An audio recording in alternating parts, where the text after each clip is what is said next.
Assalamualaikum warahmatullahi wabarakatuh. Selamat siang, salam sejahtera untuk kita semua. Om Swastiastu, Namo Buddhaya, Tahan. Yang sangat saya hormati, Bapak yang mewakili, Ibu Sangat Guru Besar, oleh amanat, Dekan, Wabil Khusus, para wisudawan dan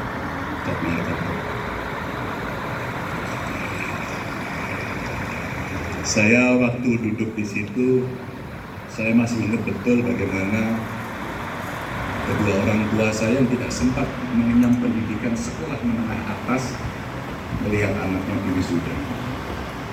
Sebuah kebanggaan yang luar biasa. Maka saya sampaikan salam hormat saya kepada seluruh orang tua saudara yang hari ini sedang berbahagia. Putra panjenengan, saudara panjenengan, adik, kakak panjenengan yang hari ini ada di sini adalah anak-anak bangsa yang terbaik.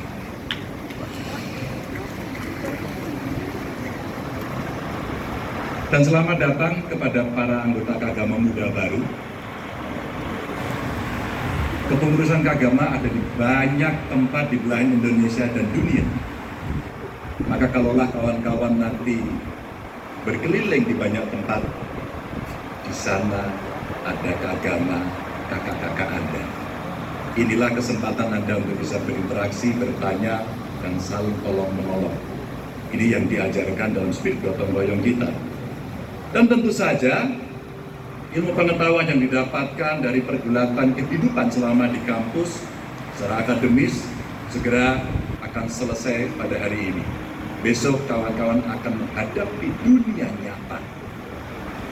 Di sesi wisuda kemarin saya menyampaikan peran dunia digital, AI, dan kesempatan kerja yang mendisrupsi banyak pekerjaan hilang, sementara pekerjaan baru muncul.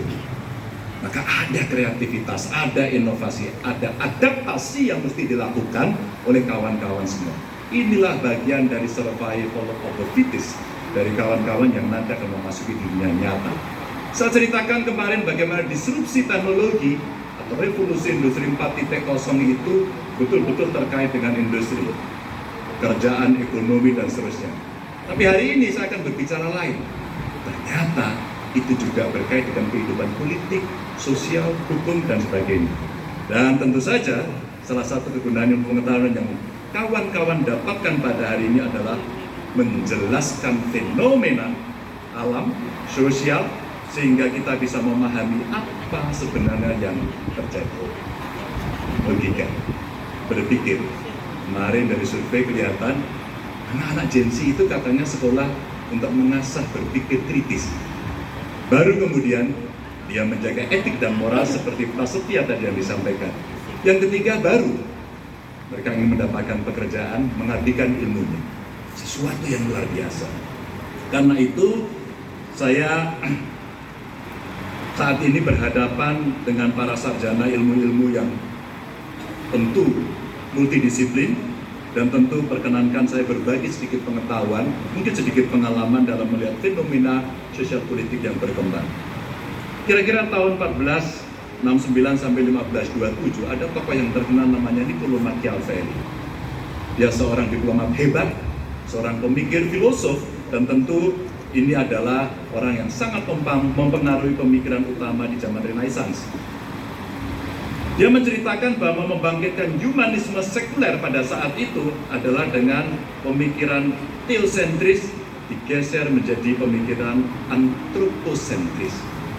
Dan kemudian itu mengilhami pemberontakan-pemberontakan terhadap gereja dan kebebasan intelektual pada saat itu. Dan Machiavelli menyampaikan bahwa memisahkan kekuasaan negara dengan agama dan moralitas itu penting, kata dia. Agama dan moralitas membuat kekuasaan terbagi menjadi tidak rasional katanya dan menjadi tidak tegas.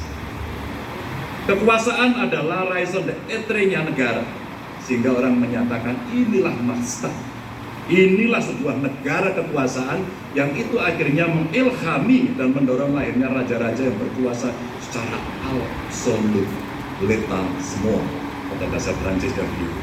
Kira-kira di abad 16 dan 17. Teman-teman semuanya, lalu apa yang terjadi dengan ajaran Machiavelli ini? Maka banyak yang diserap adalah ciptakan ketakutan. Maka sekarang freedom from fear menjadi barang yang mahal. Saya ingin ceritakan bahwa kekerasan sebagai alat yang efektif untuk mencapai dan mempertahankan kekuasaan. Kekerasan dapat dibenarkan jika digunakan untuk tujuan yang lebih besar, seperti melindungi negara dari ancaman internal maupun eksternal.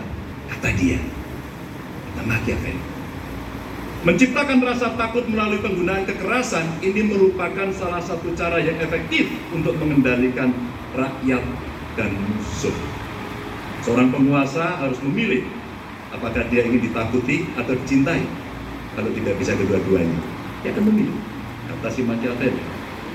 Teman-teman, zaman berganti, terus kemudian politik, kekerasan mulai beradaptasi dengan teknologi. Maka Machiavellian 4.0 hari ini mulai terasa. Pada era revolusi industri 4.0, politik Machiavellian beradaptasi dan menyesuaikan diri. Apa yang kemudian mesti disesuaikan? Perkembangan masyarakat yang hidupnya dipengaruhi tergantung pada dunia digital, dan hari ini yang hadir adalah anak-anak yang sangat paham dengan dunia digital. Hari ini istilah gaptek tidak ditemukan lagi pada anak-anak sekarang karena hidupnya relatif dengan tablet. Dan saya kira yang banyak hadir di sini adalah anak-anak yang waktu itu beradaptasi dengan era COVID. Sangat mantap. Lalu apa yang terjadi dengan masyarakat yang dipengaruhi dunia digital? Maka buzzer-buzzer ini bisa dipakai untuk memproduksi dan menyebarkan konten puja-puji. Membayar buzzer bisa menyerang, atau kemudian dia juga bisa mengkritik baik lawan maupun kadang-kadang teman. Inilah yang terjadi dan memunculkan pola-pola dan teori-teori komunikasi baru di dunia digital. Bapak Ibu teman-teman, penggunaan alat-alat kekerasan negara mulai mendapatkan catatan. Betapa kemarin kurang lebih 1.000 dari para dosen-dosen di UGM di kampus perjuangan ini menyatakan keprihatinan. Mahasiswa kemarin turun ke jalan di Malioboro, luar biasa tertibnya. Itulah Jogja yang memang istimewa dan sebagian kayaknya Anda ada di sana. Teman-teman semuanya, tentara sebenarnya diorientasikan untuk menghadapi musuh dari luar, bukan dari dalam. Karena posisi dan fungsinya memang untuk mempertahankan negara dari serangan musuh. Demokrasi memang menuntut supremasi sipil, bukan lagi supremasi militer. Itulah kenapa terjadinya reformasi. Tadi ada anak yang namanya reformasi, siapa ya? Boleh angkat tangan? Yang namanya reformasi? Jangan lahirnya 98. Aparat penegak hukum dimaksimalkan karena posisi dan fungsinya sebagai penjaga ketertiban dan keamanan dan anti rasuah, sogok, korupsi dan sebagainya. Dengan dalih menjaga ketertiban dan menegakkan hukum, aparat sipil ini bisa menundukkan siapa saja. Inilah kemudian yang menjadi catatan apa yang disebut sebagai soft violence. Apa itu? Politik sandera yang dilakukan oleh aparat penegak hukum. Siapa yang kena ini? Satu, elit politik. Maka ancaman untuk dikasuskan, ditersangkakan, dipidanakan, membuat tidak bisa punya kedaulatan politik untuk menentukan sikap. Yang kedua, pengusaha, ancaman pencabutan izin, tidak mendapatkan proyek, bahkan bisnis nggak bener ya, terkena kriminalisasi. Bagaimana menundukkan sebuah kekuatan. Dan tentu ada kaum profesional, guru, aktivis, mahasiswa, dikriminalisasi, didoxing oleh buzzer, kemudian manipulasi isu oleh opinion leader yang kemudian bisa menggeser. Hanya dengan etik, moral, dan kecerdasan kita bisa punya sikap